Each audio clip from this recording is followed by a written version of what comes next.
I begin with an admission that I'm not up to the task today. I thought I was when I started it and I chose the topic, the romance of conservatism, Russell Kirk and the conservative imagination. Never have I been so challenged to find the right language, the right wording. Never have I realized how many things fed into one thing. And I can't, and I'm an analytical thinker. I like to separate things out. But the very nature of the topic is to not separate things and to bring them together and to express them in a more holistic way. So I'm struggling, and so I'm asking myself right now, what are we going to do with this hour? What should we be doing with this hour besides getting off to cocktails? Well, I hope we get, in the question and answer session, and perhaps at the end of my remarks, we get to the question of the prospects for conservatives. This is actually taking place in a time when a great number of people are writing silly books about conservatism and what its future should be. And it's hard to know how it is we've gone through a full day without a real examination about the competing views about what it means to be conservative today and where we go from here. Or maybe it's an inappropriate thing to ask of conservatives to think about where we go from here. But I do suspect that part of the answer to that question for me about where we go from here is tied up with the claims I want to make about Russell Kirk, and my broader claim is that conservatism is not really found on the right anymore. That insofar as the right or the so-called conservative movement has become so political, that by definition it almost has to turn all complex things into slogans. And the process of simplifying things to make them into slogans is the process of destroying the very character of the things that you want to hold on to. In order to get the kinds of diverse groups of people to belong in a movement, you have to make all manner of compromises, not the least of which is compromises with language. And I think that the question about how we use our language is extremely important for us to go forward. And I don't think we're fully sensitive to that, and I think Kirk was. I don't know. Maybe I should talk about whether Burke would wear Birkenstocks. Aren't Birkenstocks these things you wear because they're comfortable, and therefore aren't they the kinds of things you wear because you're interested in your body? They certainly are not something you'd wear because they're beautiful. Right? And since Burke was so famous for emphasizing the aesthetic element, it seems to me Burke could not wear Birkenstocks any more than a Texan can be reflective. They just don't go together. I'm an Okie. I have to say that every once in a while. Just, and I know Rod is not a Texan by birth, but I still have to attack all Texans. Well, I have tried to sort out the questions about the romance and conservatism, about a conservative aesthetic, and I actually wrote something after days of panicking and not finding anything to glue it together, and I wrote and since I wrote it, you have to hear it. But at the end, it's not that long, and I hope at the end we can look at this text that you have in front of you from Burke and do some explication, because I think that might bring some themes home. And I also have to wear reading glasses for the first time in my life. I'm not that old. I changed contacts, and now I can't see far or near. But I can do this, and I've always wanted to do this.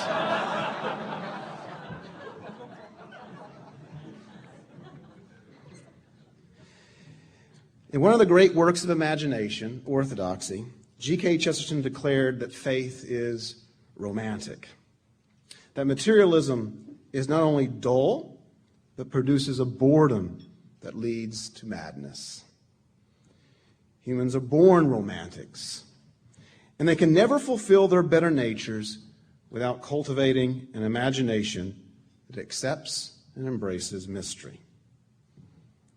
The romantic lives in tension between what is unchanging and what always changes, between nature and history, between angels and beasts, between spirit and flesh. But even this is not quite accurate. In fact, that's been the theme of so many of the papers today, and I don't think it's quite accurate. For we live in a tension, as to say, between time and timelessness, to be sure, but we also live in possession of both. We are both time-bound and we are timeless. We are spirit and we are flesh, not just living the tension between them. We do have a nature, and we are products of a culture and history. Chesterton defines romance as, quote, satisfying the need for that mixture of the familiar and the unfamiliar. In due course, in his book, we learn to attach a number of other words to romance: variety, adventure, imagination, and wonder. What we do not find in Chesterton is clear, analytical, and dialectical clarification of the word. For there's something about the subject that begs the elusive, the indirect, the language of the mystic and the poet. Doesn't that frustrate you? Aren't you frustrated about hearing imagination after all day and not knowing exactly what it is? I spent years trying to figure out what this imagination is. I do find out what it is, and then I forget. It's too hard to hold on to. The language I use doesn't embody it well enough. And yet there's no other language. To define too analytically would produce a most unromantic book about romance.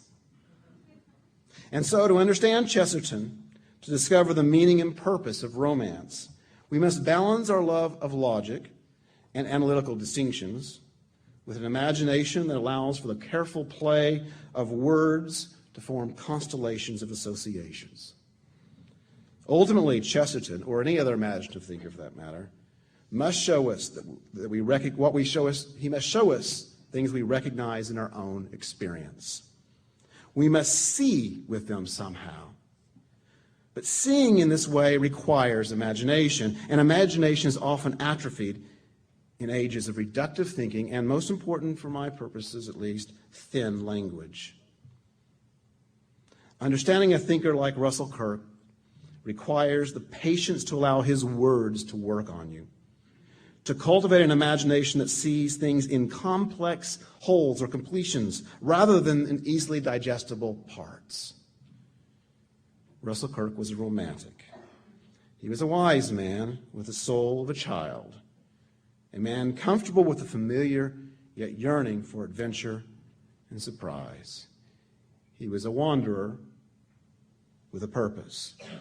You ever noticed how often he references his own? This is something odd and eccentric about conservative writers of his sort anyway, is the self-references that they make.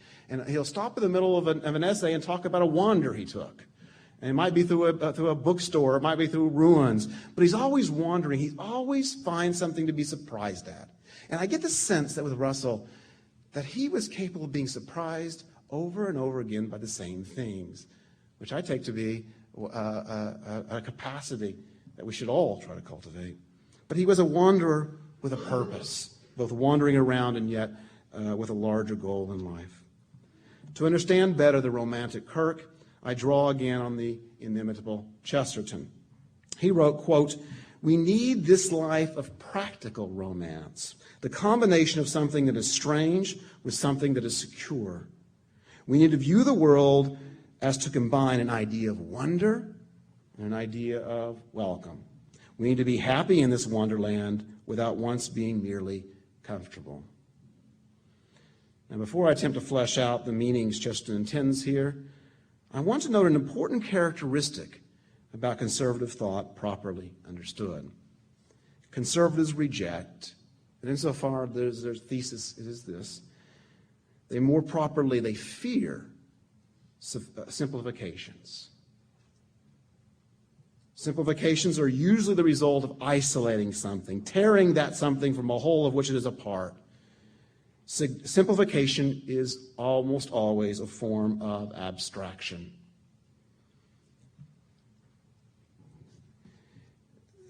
You might want to pause and think about any speech you've heard from your president in the last 5 or 6 or 7 years. where the language of freedom, for instance, is used in the most reductive possible way. It is sloganeering. It is not. Doesn't suggest the complexity or the context of them.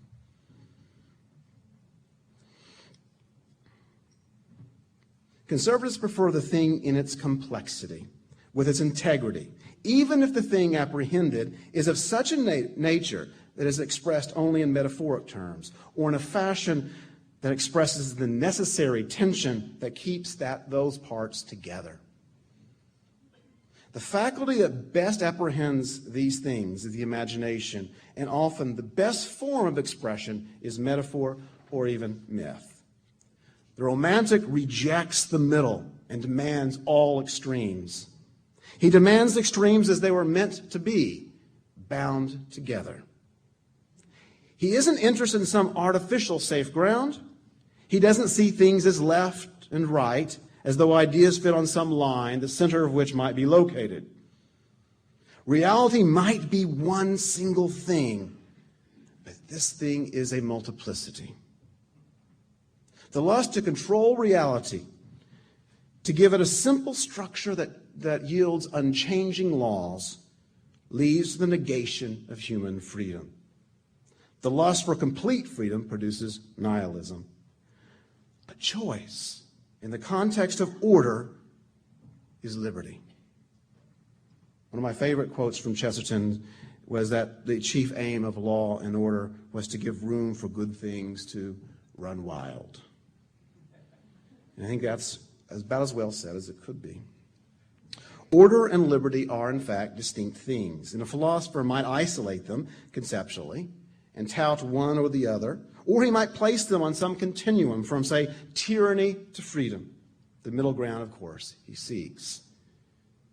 But the romantic, the conservative, will see them bound so tightly that any liberty that is not ordered liberty is another word for slavery. I should save that for my ending. I never heard it out loud. I sort of like it. Spiritual slavery, which includes being enslaved to one's most base desires, to be addicted to the satisfaction of easily attained earthly things, is a result of boredom. And if you've read much of Kirk's work, you know that boredom plays an important role in his diagnosis. Boredom is essentially a metaphysical disease. I tell my daughter that. She hits me. Boredom is the final and most enervating human disease. It can produce ideological madness, which can be expressed in efforts to remake the world, to deify humans as the authors of their own reality. Or it can result in an intense privatism, an indifference to all things public, to all beings outside of one's own pinched world. A romantic is never bored, for he occupies a world full of mystery and surprise, a reality understood in complex forms, in traditions, in liturgies, in myths, even in complex social fabrics that bind humans together into community and that bind communities together across time. To inhabit such a reality is to see in all simple things the wonder of the universe, to see patterns, to see connections, to relish in the particular, because in the particular one spies but does not possess the universal. But if boredom is the source of the problem, what produces boredom? Kirk argued the lust for power or control disconnected reason from imagination and made reason a servant of human desire to control. Such an abstracted reason focused on instrumental knowledge, on the power to alter the natural world, and in due course to alter the nature of humans. In order for abstract reason to produce a new earth, a new civilization oriented around satisfying human desires, it has to be radically reductive. The most obvious reductionists of our time, and probably the most dangerous, are the libertarians. Kirk emphasized their, quote, metaphysical madness, because they had made a god out of freedom. And they had lost all contact with the ground of their existence and the metaphysical source of their freedom. They preach individualism and personal freedom. And while some libertarians might personally connect freedom with larger ends or purposes, their public concerns are to extend to as many humans as possible the maximum freedom of choice that doesn't materially harm others. Kirk was a warm friend of freedom, but he was no friend of freedom set free from its context. Freedom with a capital F was unattractive to him because it was abstract, cold, uncontained, and without a larger purpose. Liberties, plural, were more to his liking. As a liberty, as Kirk understood the word, emerged in a particular historical context to address particular human needs. Liberties were always part of duties, obligations, and even more important, expectations. Liberties that emerge from a long experience, from habits and cultural forms, are part of a much larger moral economy that is reasonably, tolerably is the word he would prefer, suited to a people. Liberties understood this way are not abstract, not disconnected, not due people as a result of some abstract human dignity. They are particular expressions of a particular people. By contrast, freedom is a universalist claim, a claim about the human understood abstractly rather than historically. Freedom leads to imperialism, a la George Bush. Freedom is simple, clear. It is a moral slogan that substitutes for moral imagination. Hence, you understand, I suspect, why I think this is so important with regard to the question of language. If you can really use the language of freedom in that kind of disconnected way, then you're not suited to deliberation. You think in slogans. So we've got to pay attention to the language you use, which should suggest the more complex reality that we can never fully describe, but which we nonetheless understand is real. But what is the immoral imagination? Kirk's great book on the subject is Eliot and His Age. I should tell you that he handed me that book because when I was interviewing him, I had collected all of his works, his major works, but not that one because I wasn't interested in literature or poetry. And he kept telling me, this is the one you have to read. And to my shame, I hadn't read it until January of this year. And I realized that he was quite right. It is his best book. Kirk defines the moral imagination this way. It is the power of ethical perception which strides beyond the barriers of private experience and momentary experience. The higher form of this power is exercised in poetry and art, end quote. Well, I'm not sure how well that explains it. Kirk talks about historical imagination and literary imagination. Indeed, imagination looms much larger in his work than reason. Whatever the imagination is, it isn't always good. Borrowing from Irving Babbitt, Kirk warns about the idyllic imagination, which he associated closely with Rousseau, and which, quotes, terminates in disillusion and boredom.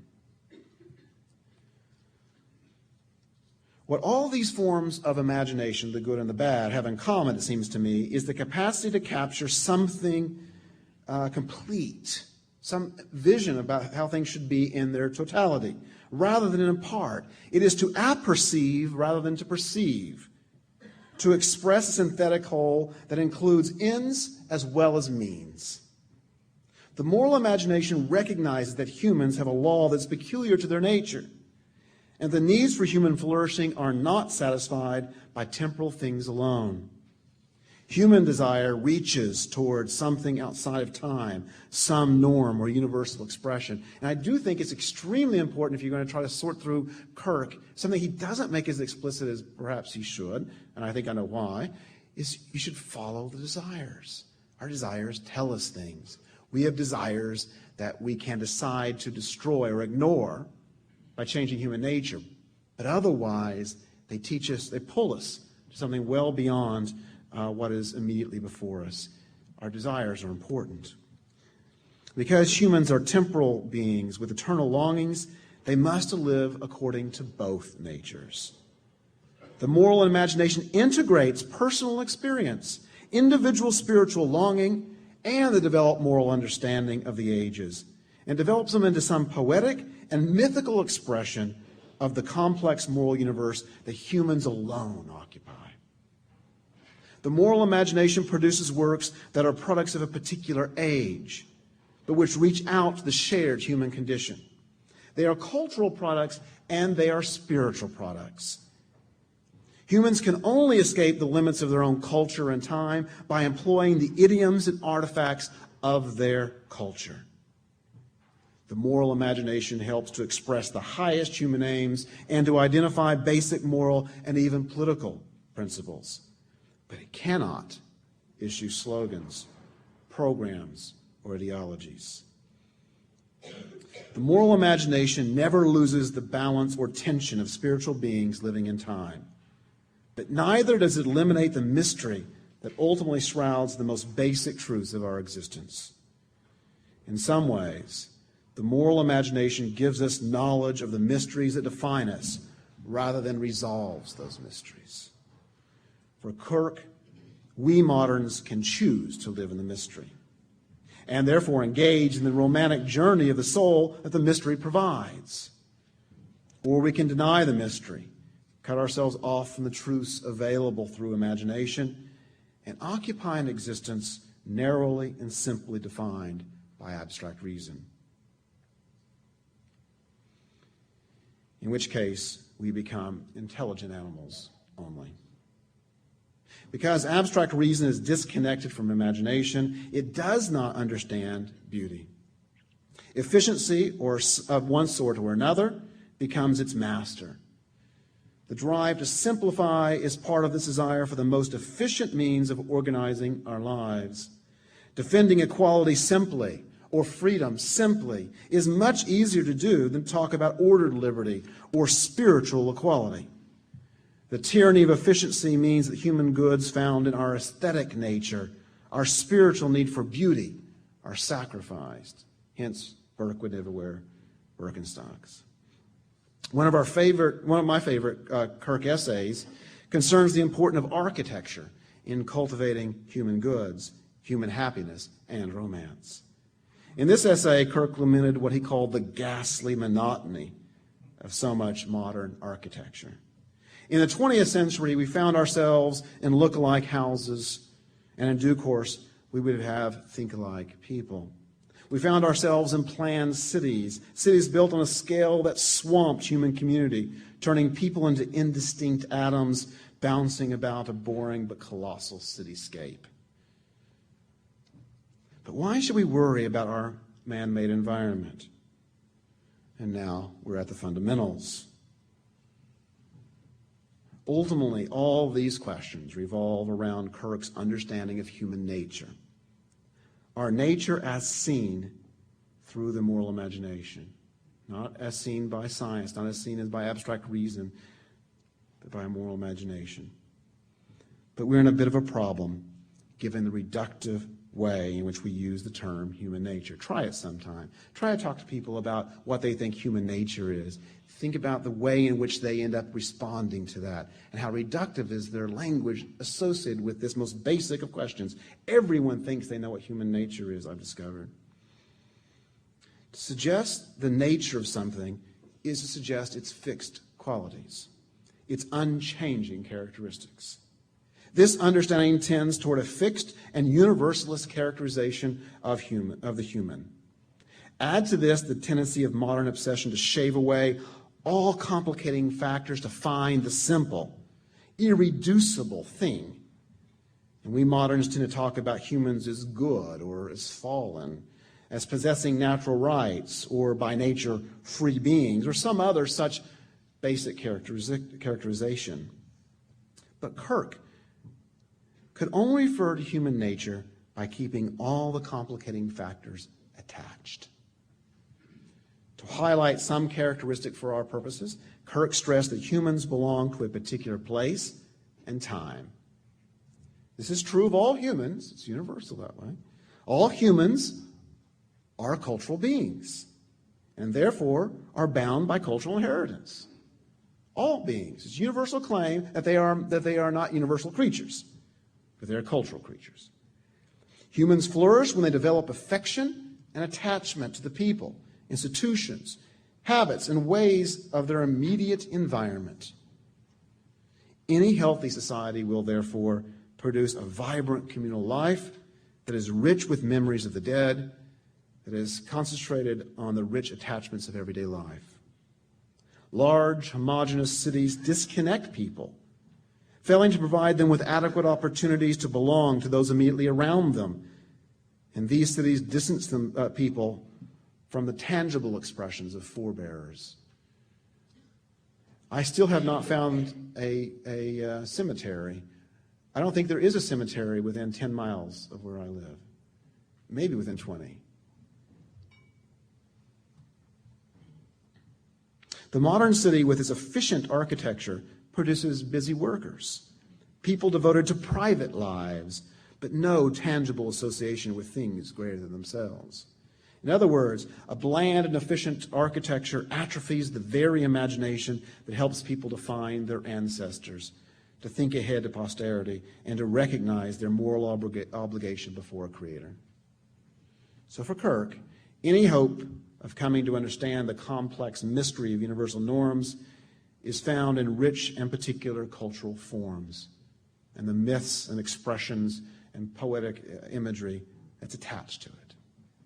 Humans can never understand these truths abstractly, and therefore they must be attached to particular forms that aid them in seeing and expressing what cannot be understood fully. Now, in order to express best this love of the complex, the messy, and the particular, Kirk relied most heavily on Edmund Burke, whose aesthetic vision is as close to Kirk's as any other. To tease out some of the themes of Kirk's aesthetics as applied to moral and political matters, I want to read together with you, and you should have at your table, a bit of the most famous sections of Burke's reflections. If you could pull it out, I want to look at that together.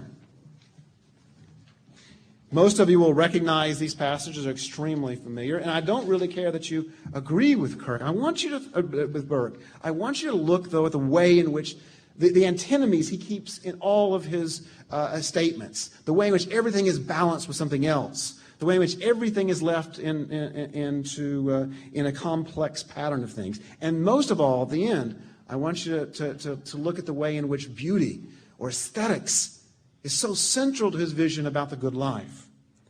And I'm not going to read all of this with you, but let's pick up parts of this. I think especially on the bottom of page 2, you'll recognize the passage very well. Let's start with a few sections from the first page. The science of constructing a commonwealth or renovating it or reforming it is like every other experimental science not to be taught a priori. Nor is it a short experience that can instruct us in that practical science, because the real effects of moral causes are not always immediate. But that which is in the first instance is prejudicial may be excellence in its remoter operation. They go on to say, and the opposite is true. Barry Shameless loved this section because he was preaching to me today about the difficulty of projecting forward what our actions will mean. It's precisely what Burke is saying here. We can't always anticipate what our actions are going to lead to. We find ourselves in that fundamental mystery. It's an experimental science. Go to the next paragraph, if you would. These metaphysic rights. Now notice he never denies these metaphysic rights throughout this text. He argues we have natural rights. He must say it 30 or 40 times. But notice what he says about them. These metaphysic rights entering into common life like rays of light, which pierce into a dense medium, are by the laws of nature refracted from their straight line. So yes, there are these metaphysic rights, these natural rights that he talks about in other places, but they enter into our lives, they enter into our consciousness through this dense medium. They are not seen abstractly. There is no means by which humans, as humans, can see them purely, abstractly. He says, indeed, in the gross and complicated mass of human passions and concerns, the primitive rights of men undergo such a variety of refractions and reflections that it becomes absurd to talk of them as if they continued in the simplicity of their original direction. The nature of man is intricate, very important. The object of society are of the greatest possible complexity. Intricacy, complexity. And therefore, no simple disposition or direction of power can be suitable either to man's nature or to the quality of his affairs. When I hear the simplicity of contrivance aimed at or boasted of in any new political constitution, I'm at a loss to decide that the artificers are grossly ignorant of their trade or totally negligent of their duty. The simple governments are fundamentally defective.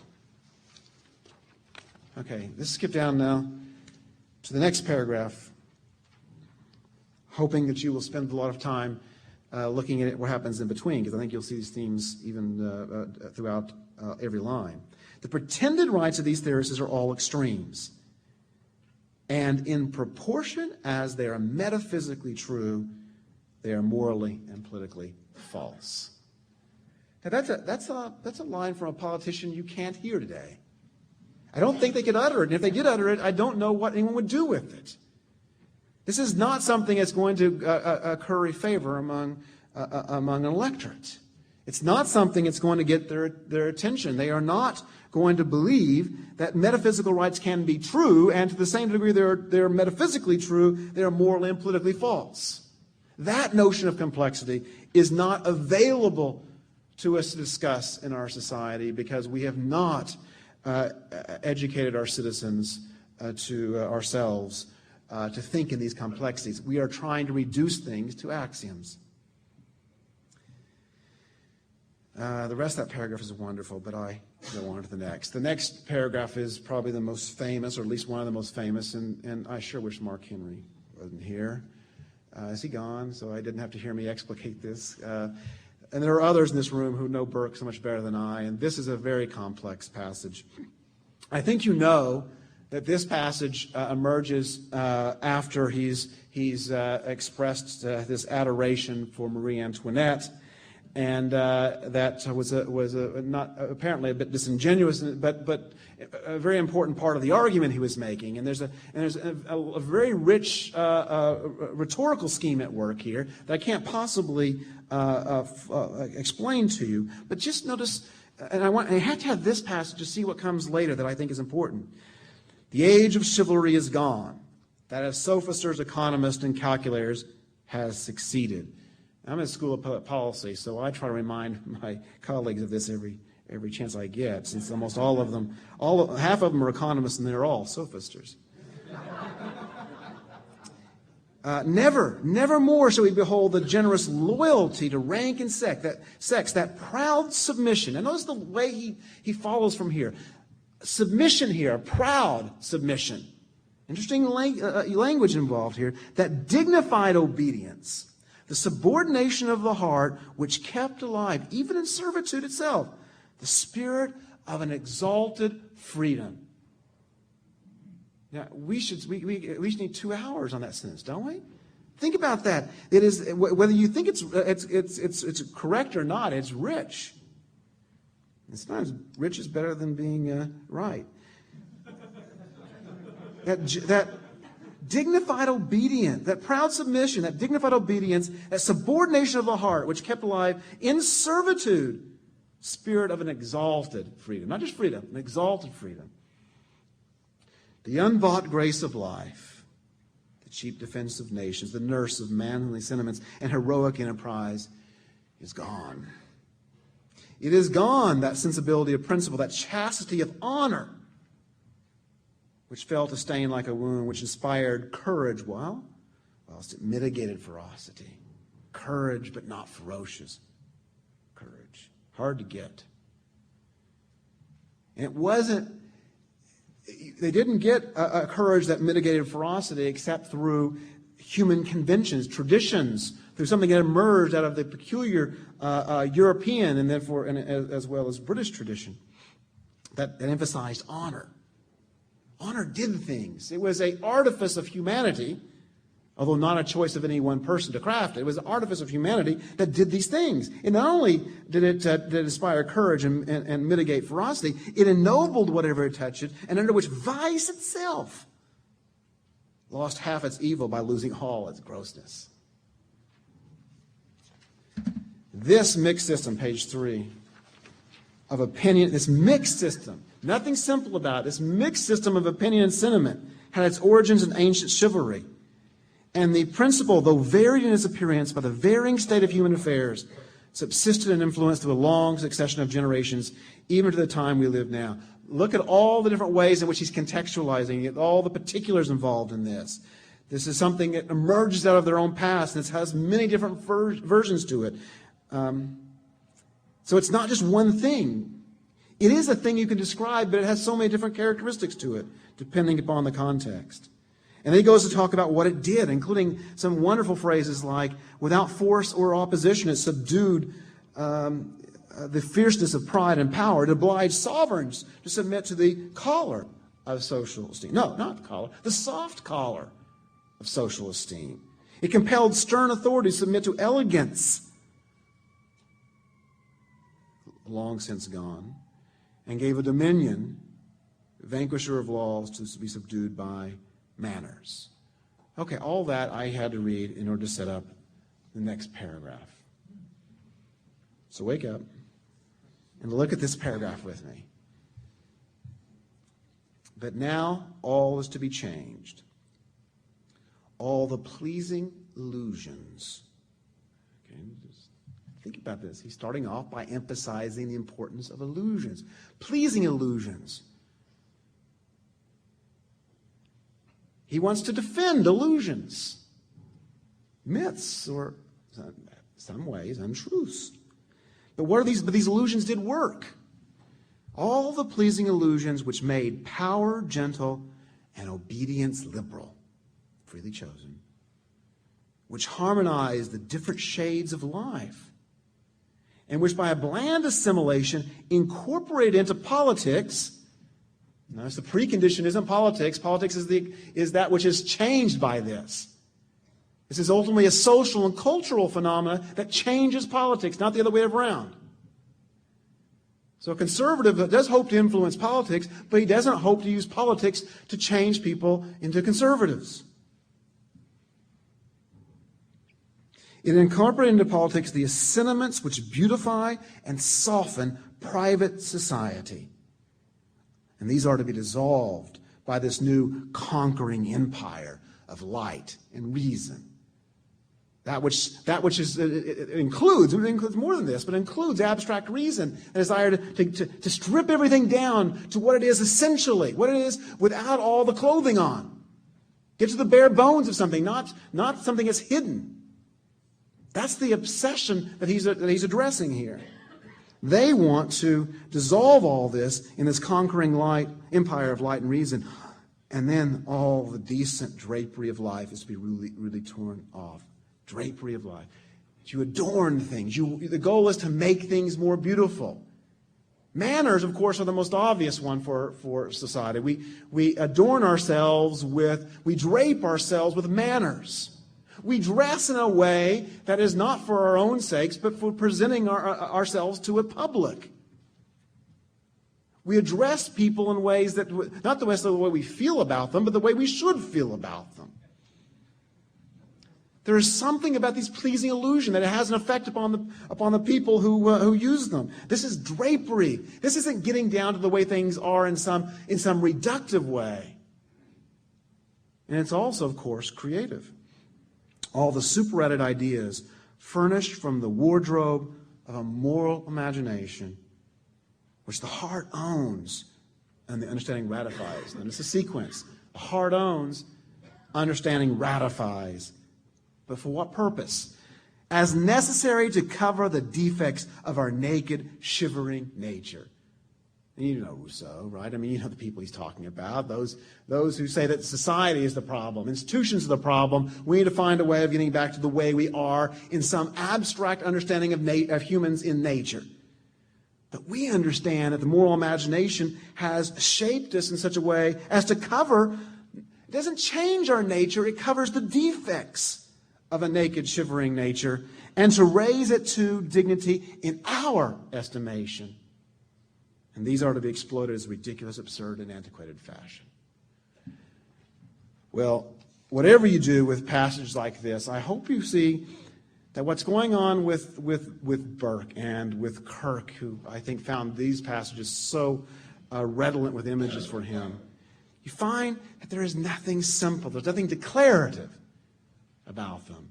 They balance all manner of things. They leave it in a very messy way. It is not just the rhetorical complexity of this. It is the ontological complexity in this. The reality he's trying to describe, the cultural reality and the political reality he's trying to describe is one that does not lend itself and should not lend itself to the stripping away of all the complexities to find out what's underneath all of that. Because all those things we're stripping away are part of that which we try to keep. And the moral imagination is the one that apprehends that. Finally, of course, I want you to see that the final conclusion of this passage I've given you emphasizes so much about beauty. There's something about humans, and beauty tells us something about our better selves. It is once again about desire. And beauty is always about that which is drawing us out of ourselves as something greater than ourselves. It is a form of eros, a form of love. It is a form of desire that seeks to make us whole by something we apprehend, but we can never have finally, because we are, at least at present, time-bound beings. And our love and our sense of beauty is about ultimately things that transcend that. So I hope you see from this that there's a strong sense of the aesthetic quality that's central to this vision.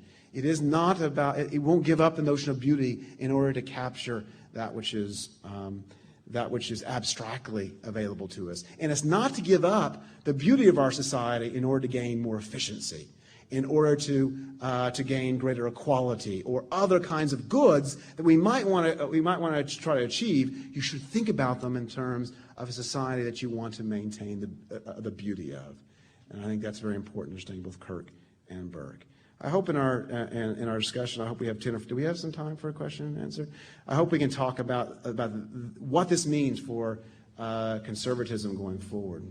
So I thank you for your kind attention.